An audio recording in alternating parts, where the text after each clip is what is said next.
வணக்கம் நண்பர்களே. நாம் இந்த காணொளியிலே காணவிருக்கின்ற ஒரு பாடல் ஔவையார் எழுதின மூதுரையில் 9வது பாடல். மூதுரை என்பது 30 பாடல்களை கொண்டது. இதில் இது 9வது பாடல். 8வது பாடல் என்பது நல்லாரோடு நாம் எப்படி இருக்க வேண்டும். 9வது பாடலானது தீயாரோடு நாம் எவ்வாறு இருக்க வேண்டும் என்பதாம். அப்படியே 8வது பாடலின் அப்படியே எதிராக இருக்கக்கூடிய ஒரு பாடல் 9வது பாடல். அதில் இருக்கக்கூடிய செய்தி இதில் இருக்கக்கூடிய செய்தி, அதிலே பயன்படுத்தி இருக்கக்கூடிய சொற்கள் இதிலே பயன்படுத்தி இருக்கக்கூடிய சொற்கள் எல்லாம் பார்த்தீங்கன்னா எல்லாமே இணையானதாகவே இருக்கும். இப்போ ஒரு உதாரணத்திற்கு 8வது பாடலை எடுத்துக்கிட்டீங்கன்னா, நல்லாரை காண்பதும் நன்றே, இங்கே தீயாரை காண்பதும் தீதே. திருவற்ற தீயார் சொல் கேட்பதும் தீதே. அங்க நலம் மிக்க, திருவற்ற என்பதற்கு பதிலாக நலம் மிக்க நல்லார் சொல் கேட்பதும் நன்றே. இங்க தீயார் இருக்கு, அங்க நல்லார் குணங்கள் உரைப்பதும் நன்றே. அவரோடு இணங்கி இருப்பதும் நன்று. இந்த தீது தீது தீதே நன்றே, தீதே நன்றே, தீதே நன்றே, தீது நன்று எல்லாம் அப்படி. திருவற்ற நலம் மிக்க அப்படின்னு அங்க இருக்கும். இங்க தீயாரை என்றால் நல்லாரை, தீயார் நல்லார் அப்படி இருக்கும். தீயார் நல்லார் அவ்வளவுதான். சில வார்த்தைகள் அப்படி மாறி இருக்கும். அப்படியே 8வது பாடலினுடைய ஒரு நகலாக நாம் இந்த 9வது பாடலை பார்க்கலாம்.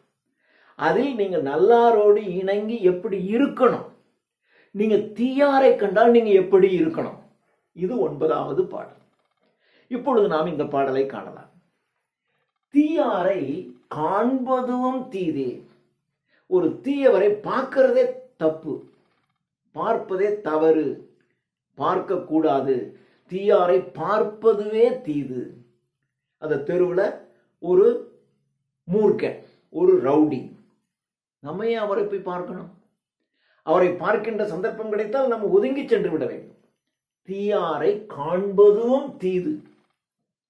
திருவற்ற, திரு பொருள் செல்வம் அப்படின்னு அர்த்தம். திரு அற்ற அப்படின்னா பொருளற்ற. பொருளற்ற இந்த இடத்துல திரு என்றால் பொருள், அப்ப செல்வம், செல்வமற்றன்னு வரக்கூடாது.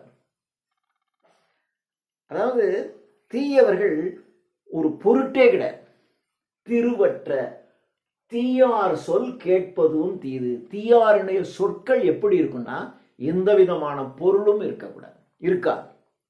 ஒரு நல்லாரிடம் ஒரு சொல் கேட்டீர்கள் என்றால் அது ஆழ்ந்த பொருளினை கொண்டதாக இருக்கும். இப்ப நம்ம ஒரு பாடலை பார்க்கிறோம். இது ஔவையார் எழுதின பாடல். அப்போ ஒவ்வொரு வரியும் மனிதனுடைய வாழ்க்கையிலே நாம் என்ன செய்ய வேண்டும் என்று ஒரு ஆழமான கருத்துக்களை நமக்கு சொல்வதாக அமைந்திருக்கிறது. எல்லா நீதி நூல்களும் அப்படித்தான், 14 கணக்கு நூல்கள் எல்லாமே அப்படித்தான். ஸோ ஆகிய நல்லவைகளை சொல்லணும்னா நல்லவங்களுடைய சொல் ஆழமிக்கதாக இருக்கும், பொருள் பொதிந்ததாக இருக்கும். ஆனால் தீயவர்களுடைய சொல்லானது பொருளற்றதாக, அர்த்தமற்றதாக இருக்கும். திருவற்ற பொருள் இல்லாத தீயாரினுடைய சொல், அதை கேட்பதும் தீது. ஏன்னா தீயார் என்ன செய்வாங்கன்னா தீய செய்திகளை நியாயப்படும்படி சொல்லிவிடுவார்கள்.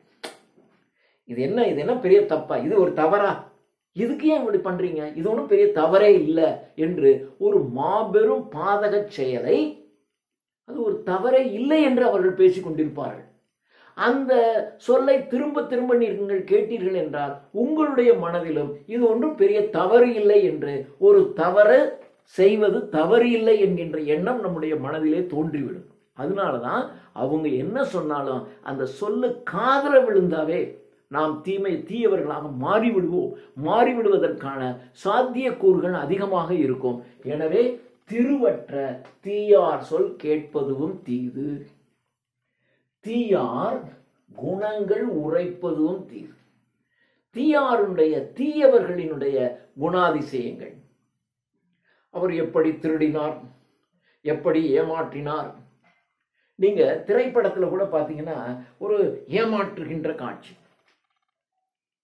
ஒருத்தர் எப்படியெல்லாம் ஒரு திட்டம் போட்டு ஒருத்தரை ஏமாற்றுகிறார் என்ற காட்சி பார்க்கும்போது நமக்கே ஒரு திகிலா இருக்கும். திரும்ப திரும்ப திரும்ப இது மாதிரி ஒரு தீய செயல்கள் செய்திகளை நீங்கள் காதில் கேட்பது அல்லது பார்த்துக்கிட்டே இருக்கீங்கன்னு வச்சுங்களேன். அதை நீங்க சொல்றது, யாராவது சொல்லுவதை கேட்பது என்று இருந்து கொண்டே இருக்கின்றீர்களா? ஒரு சந்தர்ப்பத்திலே அது போன்ற ஒரு செயலை செய்வதற்கு நீங்களும் அஞ்ச மாட்டீர்கள். அதனாலதான் தீயாரினுடைய குணங்கள், அவர்களுடைய குணாதிசயங்களை, அவர்களுடைய செயல்களை உரைப்பது, சொல்லுவதும் தீது. அவங்க குணாதிசயம் பார்க்கிறதே தப்பு. அவங்கள கண்ணால பார்க்க கூடாது, அவர்களுடைய சொல்லை காதால் கேட்க கூடாது, அவர்களுடைய குணங்களை வாயால் உரைக்க கூடாது. அப்போ இங்க கண்ணு, இங்க காது, இங்க வாய். அவரோடு இணங்கி இருப்பதும் தீது. அவரோடு நட்புடன், ஒரு தீயவர் என்று தெரிந்துவிட்டால் அவர்களோடு நட்பு கொள்வது, தோழமை கொள்வது, அவர்களோடு இணங்கி இருப்பதும் உங்களுக்கு ஒரு கட்டத்திலே தீமையை பயக்கும். எனவே தீயாரை பார்க்கக்கூடாது. காந்தியினுடைய இந்த 3 குரங்கு பொம்மைகளை போல தீயாரை பார்க்கக்கூடாது, தீயாரினுடைய செல்லை கேட்கக்கூடாது, அவர்களுடைய குணங்களை உங்களுடைய வாயால் உரைக்கக்கூடாது. வாய், கண், காது மூன்றையும் நீங்கள் இறுக்கமாக மூடிக்கொள்ள வேண்டும். அவர்களோடு எந்த காலத்திலும் நல்ல நட்போ தோழமையோ உறவோ கொள்ளக்கூடாது என்று இந்த பாடலிலே ஔவையார் நமக்கு சொல்லுகிறார். நன்றி.